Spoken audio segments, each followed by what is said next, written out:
आज का जो हमारा लेक्चर है वो स्क्रीन पे शो हो रहा है। मैंने रिकॉर्डिंग पे भी लगा दिए।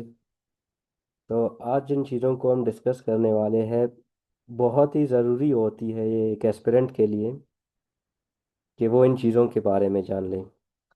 फर्स्ट ऑफ ऑल, अगर आप सीएसएस या पीसीएस या किसी भी एग्ज़ाम की तैयारी करते हो, तो सबसे पहले आपने जो है ना उसकी सिलेबस को देखना है कि सिलेबस की क्या रिक्वायरमेंट्स है। लोग कहते हैं ना कि 6 महीने में मैंने पास किया, 8 महीने में मैंने पास किया। स्टडीज के लिए तो बहुत सी चीज़ें होते हैं, लेकिन टू द पॉइंट वो लोग पढ़ रहे होते हैं, इसी वजह से 6 महीने में या एक साल में 8 महीने में वो क्लियर करते हैं। असल में उनकी जो रियल सीक्रेट है उनकी पास करने की, वो ये है कि वो सिलेबस थ्रू जाते हैं। जब आप सिलेबस थ्रू जाएंगे तो आपको टारगेटेड स्टडीज दिया जाएगा, उनको आप कवर करेंगे। तो बेसिकली जो हमारी क्लास है वो इंग्लिश के बारे में है। इंग्लिश ग्रामर को हम डिस्कस करेंगे और देखेंगे कि हम अपने आने वाले एग्जाम्स को किस तरह क्लियर कर सकते हैं।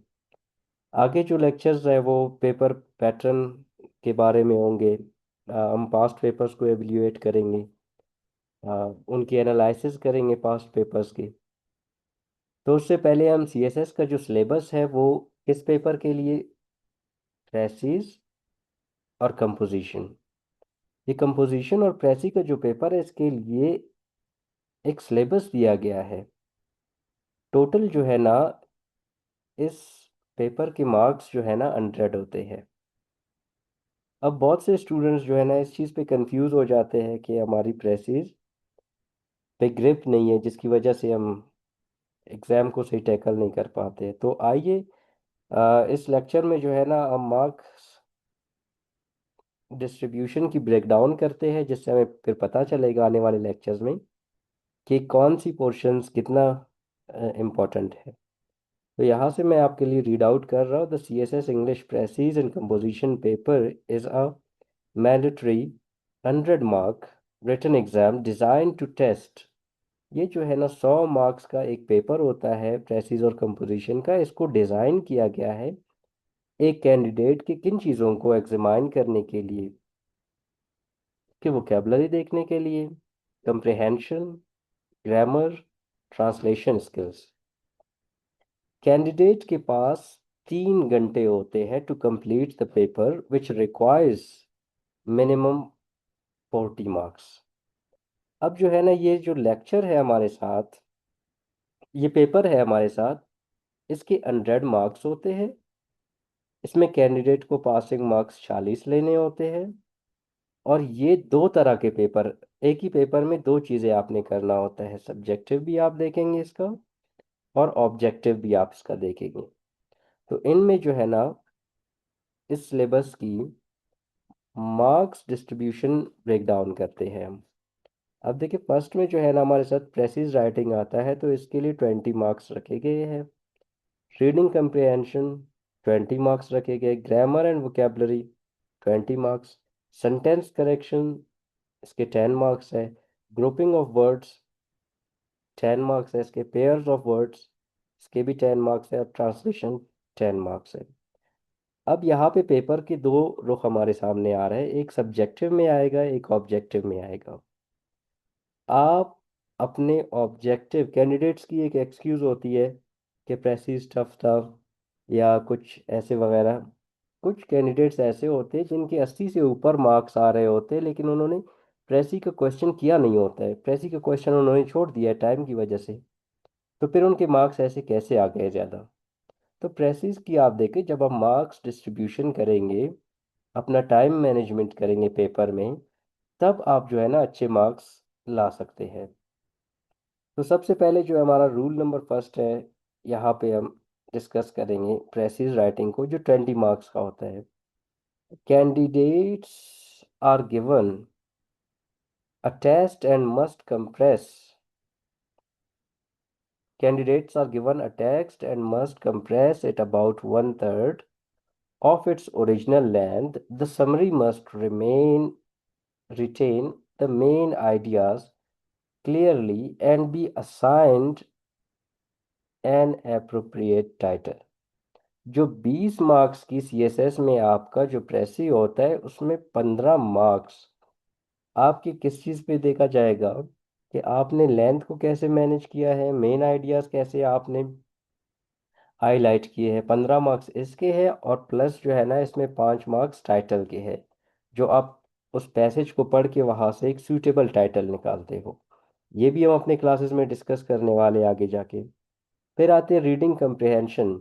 इसके भी 20 मार्क्स है सीएसएस के पेपर में, जो प्रेसिज और कंपोजिशन का होता है। तो यहाँ से मैं रीड कर रहा हूँ आपके लिए। A substantive non discipline specific passage is provided, candidates must answer 5 analytical questions based on the text with each question carry 4 marks। अब यहाँ पे ये कह रहा है कि आपको जो है ना एक पैसेज दिया जाएगा जिसमें कुछ आइडियाज डिस्कस किए जाएंगे, फिर उस पैसेज के हवाले से आपसे 5 क्वेश्चंस पूछे जाएंगे। उन 5 क्वेश्चंस को आप पैसेज से आंसर करोगे। हर क्वेश्चन कैरी करेगा 4 मार्क्स। 20 मार्क्स इस तरह इसके होते हैं।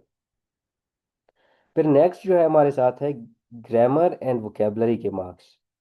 ग्रामर एंड वोकेबलरी के मार्क्स आप कैसे देखेंगे? दिस सेक्शन एवेल्युएट्स, ये जज करता है practical language usage, topics typically include. ये जो है ना पोर्शन है जो 20 मार्क्स का है, ये एवेल्युएट करता है, जज करता है कि आपका जो है ना इंग्लिश किस तरह है, इंग्लिश का जो वर्ड्स है उनकी आपकी यूजेज कैसे है। तो ये इंक्लूड करता है ये पोर्शन क्या, correct usage of tenses, articles, prepositions and conjunctions, इन 4 चीज़ों को। फिर correct usage of punctuation and phrasal verbs, synonyms, antonyms. तो ये अक्सर जो है ना ऑब्जेक्टिव तरीके से आपके सामने आएंगे। जब ये ऑब्जेक्टिव तरीके से आपके सामने आएंगे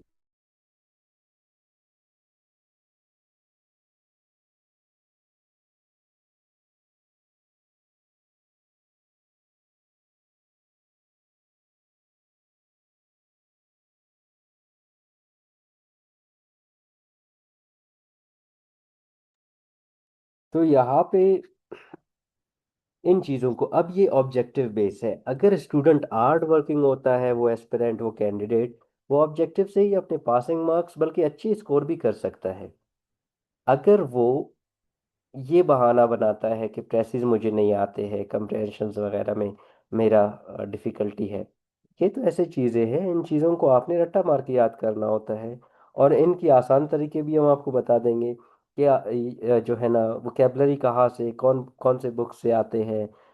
pair of words total English में 325 होते हैं। अब 325 पेयर ऑफ वर्ड्स आप याद कर ले। 325 के अलावा एग्जामिनर कहीं और से तो वर्ड्स नहीं लेकर आएगा ना। तो इन चीज़ों को हम देखेंगे। ये सारी चीज़ें, ये मैं सिलेबस बता रहा हूँ, इस सिलेबस के मुताबिक हम तैयारी करेंगे। नेक्स्ट आता है हमारे साथ सेंटेंस करेक्शन।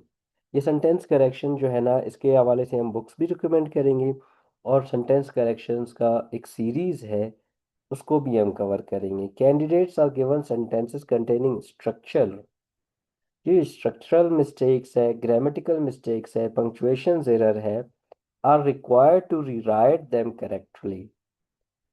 फिर कैंडिडेट्स को पूछा जाता है ऐसे मिस्टेक्स, एक सेंटेंस आपको दिया जाता है, सेंटेंस में इन चीज़ों की मिस्टेक्स होते हैं, फिर आपने उन्हें रीराइट करना होता है। और इसके लिए जो है ना हम सीरीज ऑफ करेक्शन करेंगे, उसमें सारी चीज़ें क्लियर करेंगे। अच्छा, ग्रुपिंग ऑफ वर्ड्स, इसके 10 मार्क्स होते हैं। यहाँ पे आप वर्ड्स की जो है ना एनालॉजी को पढ़ते हैं। Candidates are provided random list of words typically 20 and asked to group them into pairs based on similar or opposite meaning। आपको वर्ड्स दिए जाएंगे, ऑलमोस्ट 20 वर्ड्स दिए जाएंगे। उनको फिर आपने कनेक्ट करना होता है, ग्रुप में लाना होता है। उन वर्ड्स को आप ग्रुप में लाएंगे, या तो वो कहेगा कि सिमिलर मीनिंग्स वाले ढूंढो, या तो वो आपसे कहेगा डियर स्टूडेंट्स के अपोजिट मीनिंग्स वाले ढूंढो। फिर आते हैं हम पेयर ऑफ वर्ड्स की तरफ। अब पेयर ऑफ वर्ड्स काफ़ी सिंपल है। पेयर ऑफ वर्ड्स, इसमें पेयर ऑफ वर्ड्स को क्यों दिया जाता है? पेयर ऑफ वर्ड्स, हालांकि मैंने आपसे कहा कि 325 पेयर ऑफ वर्ड्स होते, इनको तो बंदा आसानी से याद कर सकता है, लेकिन इनको क्यों दिया जाता है? ये कंफ्यूजिंग होते हैं। जब वर्ड्स कंफ्यूजिंग होते हैं, आपको पता नहीं चलता है कि कौन सा वर्ड जो है ना हमें क्या मीनिंग देगा।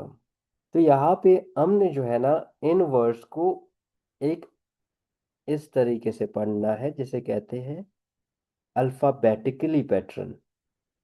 इस तरह हम अरेंज करेंगे, स्टूडेंट्स को उन पे काम करवाएंगे। तब जो है ना, जब आप अल्फाबेटिकली अरेंज करोगे, बेशक वो वर्ड भूल जाओ आप, लेकिन आप एक चीज़ नहीं भूलेंगे। वो कौन सी चीज़ होगी? कि आपने उनको अल्फाबेटिकली अरेंज किया था। फिर ट्रांसलेशन की तरफ आएंगे।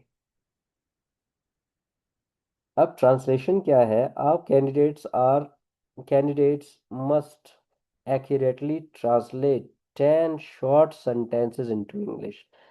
10, 8 और 12 इस तरह के सेंटेंसेस, इतने सेंटेंसेस, इससे ज़्यादा नहीं, इतने सेंटेंसेस का एक पैसेज दिया जाएगा।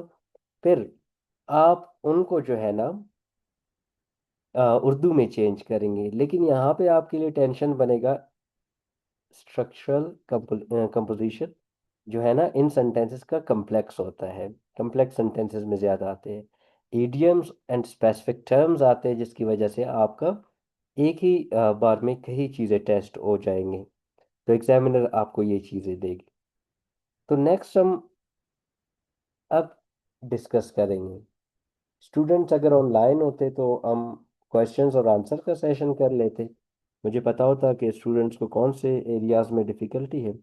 अगर स्टूडेंट्स ऑफलाइन है तो हम ये रिकॉर्डिंग में जो है ना मैं कुछ बातें आपको बता देता हूँ कि आपने यहाँ पे नोट किया कि आपका सिलेबस जो है ना सब्जेक्टिव और ऑब्जेक्टिव दोनों में आ रहा था। जब आपका पेपर सब्जेक्टिव और ऑब्जेक्टिव में दोनों में आ रहा था, आपने देखा सिलेबस को, फिर आपने दूसरा स्टेप लिया कि आपने जो है ना मार्क्स मार्क्स डिस्ट्रीब्यूशन का ब्रेक डाउन किया। पेपर में सबसे ज़्यादा हम इसी चीज़ में मार्क आते हैं। हम देखते हैं कि एक सवाल है, उसके कितने नंबर्स है? 10 नंबर्स है। हम उनको 4 नंबर की तरह लिखते हैं, और 4 नंबर वाले सवाल को खींच रहे होते हैं 10 नंबर के लिए। आप अपने सवाल से ही इस चीज़ को एडजस्ट करें कि वो 10 नंबर के लिए कितना लिखना होता है, और आपने 4 नंबर के लिए उसको कितना लिखना होता है। जब आप जो है ना सब्जेक्टिव और ऑब्जेक्टिव चीज़ को आपने देख लिया, उसके बाद आपने मार्क्स डिस्ट्रीब्यूशन कर लिए। और मार्क्स डिस्ट्रीब्यूशन में आपका जो है ना 100 नंबर्स थे पेपर के, जिसमें 40 पासिंग है। और आप देखते हो मार्क्स डिस्ट्रीब्यूशन में 40 नंबर्स, जो 40 नंबर्स है, वो आपको ऑब्जेक्टिव से आ गए। अब ऑब्जेक्टिव में आपके साथ क्या था? ईडियम्स थे, पेयर ऑफ वर्ड्स थे, वोकैबुलरी थे, करेक्शंस थे, पंक्चुएशंस थे, प्रीपोजिशंस थे, ऐसी चीज़ें मतलब आते हैं ना ऑब्जेक्टिव में, जो आपने करेक्ट करना होता है। तो अब माय डियर स्टूडेंट्स, अगर आप देखें तो आपके 60 मार्क्स ऑलमोस्ट ऑब्जेक्टिव में ही आ रहे हैं। तो ये एक्सक्यूज बनता ही नहीं है ना कि मेरा प्रेसिस सही नहीं है या कंप्रिहेंशन में मुझे मसला है। आप इन चीज़ों को टू द पॉइंट, मैं बुक्स रिकमेंड करूँगा आपको, वहाँ से आप स्टडी कर ले, इनको याद कर ले। फिर जो है ना आप मोर देन 60 स्कोर्स जो है ना आप किस चीज़ में, ऑब्जेक्टिव्स में ही बना रहे हो। सब्जेक्टिव तो बात की बात है, कुछ कैंडिडेट्स को टाइम ही नहीं मिलता सब्जेक्टिव प्रेस ही करने का, फिर भी उनके जो है ना 80+ मार्क्स आ रहे होते हैं। वजह क्या है? वजह ये है कि वो सिलेबस को देखते हैं, सिलेबस को देखने के बाद मार्क्स डिस्ट्रीब्यूशन करते हैं। उसके बाद टाइम मैनेजमेंट हम बाद में डिस्कस करेंगे। फिर बात होती है हमारे साथ प्रेसिस की, कि हम प्रेसिस को कैसे ओवरकम करें। प्रेसिस में जो है ना आपसे क्या रिक्वायरमेंट होता है? आपसे रिक्वायरमेंट होता है सबसे पहले, जो हमारे स्टूडेंट्स के सामने एक पैसेज प्रेसी का आता है ना, तो स्टूडेंट इस चीज में अपना एनर्जी जाया कर रहा होता है कि वो लैन लाइन जो है ना उसकी 1/3 में आपने जो करना होता है, कन्वर्ट करना होता है उस पैसेज को। अगर 300 वर्ड्स का है तो आपने 100 वर्ड्स में उसको कन्वर्ट करना होता है। तो इस चीज़ पे आप बिल्कुल भी अपना टाइम ज़ाया ना करें। हम इसी चीज़ में अपना टाइम ज़ाया कर रहे होते हैं, और ये मिस्टेक हमसे हो रहा होता है कि हम क्या करते हैं कि हम सबसे पहले क्या करते हैं, लाइन की टेंशन लेना स्टार्ट करते हैं। आपने लाइन की टेंशन नहीं लेनी है। आपने उसमें पहले मेन आइडियाज को देखना है। जब आप मेन आइडियाज देखते हो, रेस्ट ऑफ द वर्ड्स खुद ही जो है ना उससे एक्सक्लूड हो जाएंगे। इसके कुछ रूल्स हैं, रेगुलेशंस हैं, हम उस पर काम करेंगे। आपको पैसेज दिया जाएगा, वोकेबलरी की सीरीज हम यहाँ पे करवाएंगे, वर्कशीट्स आपको दिए जाएंगे। तो ओवरऑल ये सिलेबस है जिसकी वजह से आप ज़्यादा सोचते रहते हैं। तो इसको आप पढ़ ले, सिलेबस को स्टडी कर ले इसको। फिर सोर्सेज मैं बताऊंगा कि कौन से सोर्सेज से आपने पढ़ना है। जैसे कि फॉर एग्जांपल सेंटेंस करेक्शंस, कौन सा सोर्स है जिसके ज़्यादा आते हैं। पेयर ऑफ वर्ड्स, कहाँ से ज़्यादा आते हैं। वोकेबलरी जो है ना, कहाँ से आपने ग्रामर एंड वोकेबलरी को आपने कहाँ से देखना है। यानी कि जो ये क्लास हम चला रहे हैं इसमें इन चीज़ों पे हम सारे बात करेंगे। रिकॉर्डेड लेक्चर्स तो मैं सेंड कर लिया करूँगा, लेकिन जब आप ऑनलाइन होते हो ना, ऑनलाइन का मतलब ये होता है कि एट द सेम टाइम आप वो क्वेश्चंस पूछ सकते हो जिनकी वजह से आप तंग हो गए हो, या वो क्वेश्चंस जो आपको कंफ्यूज कर लेते हैं पेपर के हवाले से, तैयारी के हवाले से। तो ऑनलाइन आने का ये फ़ायदा होता है। फिर आपकी जो है ना जितने भी असाइनमेंट्स होते हैं उनकी एवेल्यूएशंस भी ऑनलाइन होती है। तो कोशिश करें अपने लिए टाइम निकालें। मेरा तो प्रैक्टिस होता रहेगा इन कामों से। आप जो है ना टाइम निकालें, ऑनलाइन आ जाए, और इन चीज़ों को डिस्कस किया करें। तो ये रहा हमारे साथ सिलेबस। ये क्लास मैं यहाँ पे एंड करूँगा, वो इसलिए क्योंकि मुझे नहीं पता कि किसका कौन सा क्वेश्चन रहता है ना सिलेबस के हवाले से। लेकिन चीज़ें यही है, मैंने आपको बता दिए। फिर कोई क्वेश्चंस वगैरह हुआ, ये चीज़ें जो मैं आपको दिखा रहा हूँ, ये चीज़ें हम एक्सटेंसिव लेवल पे डिस्कस करेंगे। आपकी प्रेसिज हुआ, रीडिंग कंप्रेhension हुआ, ग्रामर एंड वोकेबलरी हुआ, सेंटेंस करेक्शन हुआ, ग्रुपिंग ऑफ वर्ड्स हुए, पेयर ऑफ वर्ड्स हुए, ट्रांसलेशंस हुए।